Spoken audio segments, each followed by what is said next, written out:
Kemudian ada sebuah pertanyaan, bagaimana hukumnya kalau kita berwisata ke Candi Borobudur? Padahal itu candi kan kemudian tempat ibadah agama Buddha, kata penanyanya.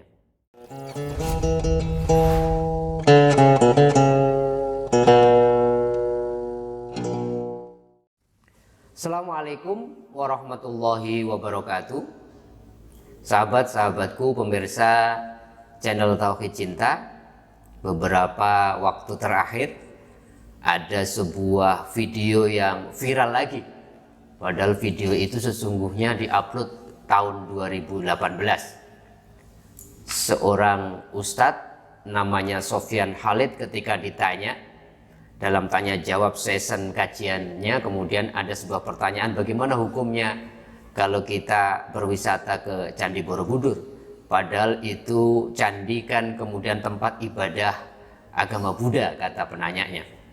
Dan ternyata Ustadz Sofyan Khalid kemudian memberikan jawaban yang menjadi viral akhir-akhir ini, karena beliau mengatakan hukumnya haram berwisata ke Candi Borobudur. Beliau punya pendapat karena itu termasuk persetujuan ya terhadap peribadatan orang-orang Buddha ya. Makanya kita tidak boleh duduk bersama orang-orang yang menghina agama.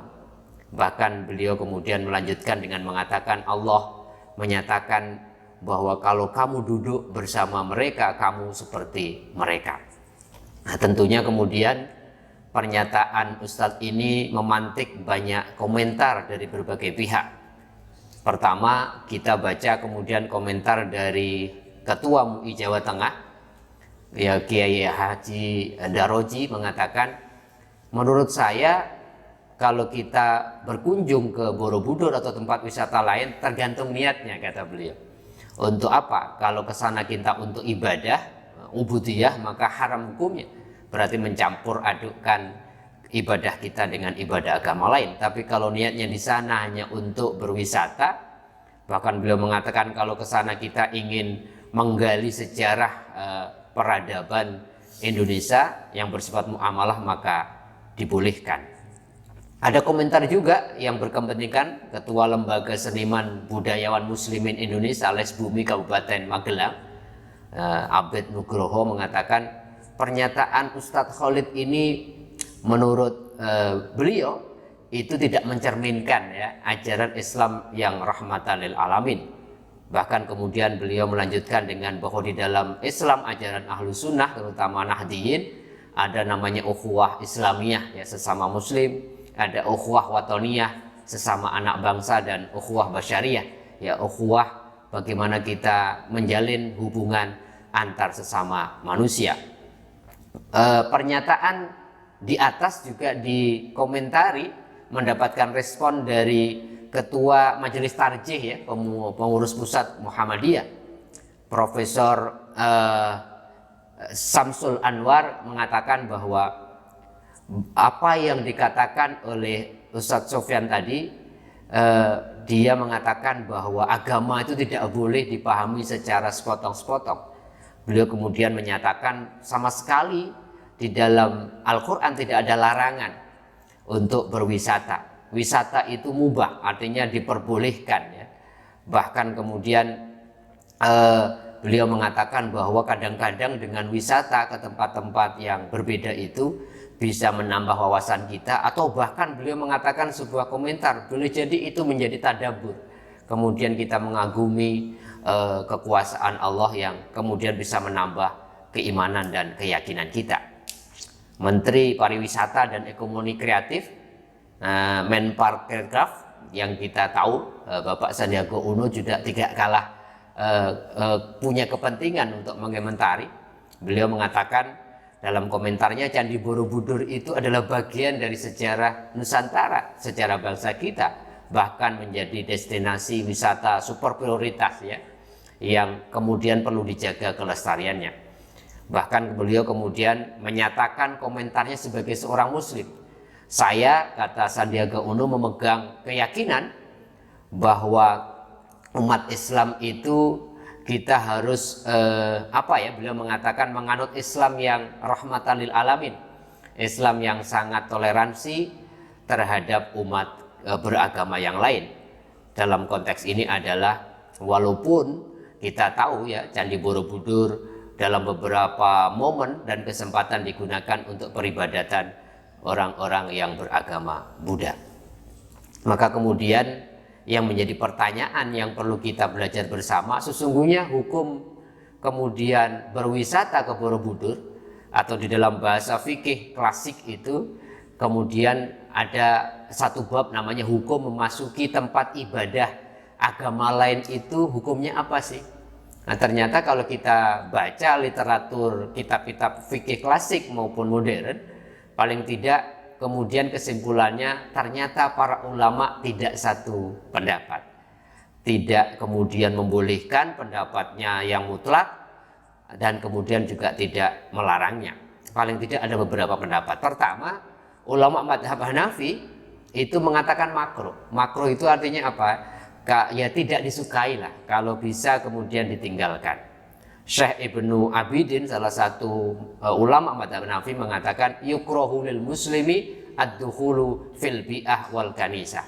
Jadi dimakruhkan, makruh bagi seorang muslim itu memasuki sinagog dan kemudian gereja. Tetapi ada pendapat yang lain, mayoritas ulama meliputi ulama madhab Maliki, Hambali, bahkan sebagian ulama-ulama madhab Syafi'i kemudian memberikan komentar bahwa kemudian seorang muslim boleh memasuki tempat ibadah non muslim. Nah, kita bisa rinci misalkan ya, madhab Maliki yang diwakili oleh Ibnu Rushd Al-Qurtubi mengatakan boleh masuk ke tempat ibadah orang non muslim, itu bahkan beliau mengatakan boleh membawa baju, boleh membawa perhiasan atau barang-barang lain untuk menjualnya di sana gitu. Karena itu melihatnya dalam konteks muamalah. Madhab Hambali, Syekh Ibnu Qudamah, salah satu ulamanya, mengatakan boleh memasuki tempat ibadah agama lain, bahkan boleh seseorang muslim itu melaksanakan sholat ya, di gereja yang bersih.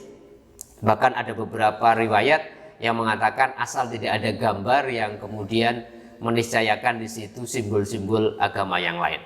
Karena Nabi juga pernah melaksanakan sholat kemudian di Ka'bah, yang kita tahu dulu Ka'bah itu dikelilingi oleh berhala-berhala yang jumlahnya cukup banyak, dan Nabi kemudian membiarkannya, tidak menyuruh para sahabatnya untuk menghancurkannya. Di dalam madhab Syafi'i kita kenal Syekh Muhammad bin Khatib gitu Asy-Syarbini, beliau mengatakan la yajuzu lil muslimi dukhulul kanais ahlad zimmati illa biidnihim. Jadi beliau mengatakan menarik bahwa tidak boleh seorang muslim itu memasuki gereja-gereja itu kecuali dengan izin mereka. Artinya apa? Ketika kita mendapatkan izin memasuki gereja itu, dan kemudian berarti dibolehkan. Bahkan kalau kita baca dalam riwayat, dalam sejarah, Umar bin Khattab itu, sahabat-sahabatku, pernah diundang ketika berkunjung ke Syam oleh seorang agama Nasrani, diundang makan. Dan kemudian dia tanya, ini makannya di mana ya? Dan ketika tahu bahwa makannya di gereja, kemudian Umar bin Khattab enggan untuk datang, tetapi menyuruh Ali bin Abi Thalib untuk mewakilinya. Artinya apa? Artinya bahwa Umar bin Khattab enggan saja tapi tidak melarangnya.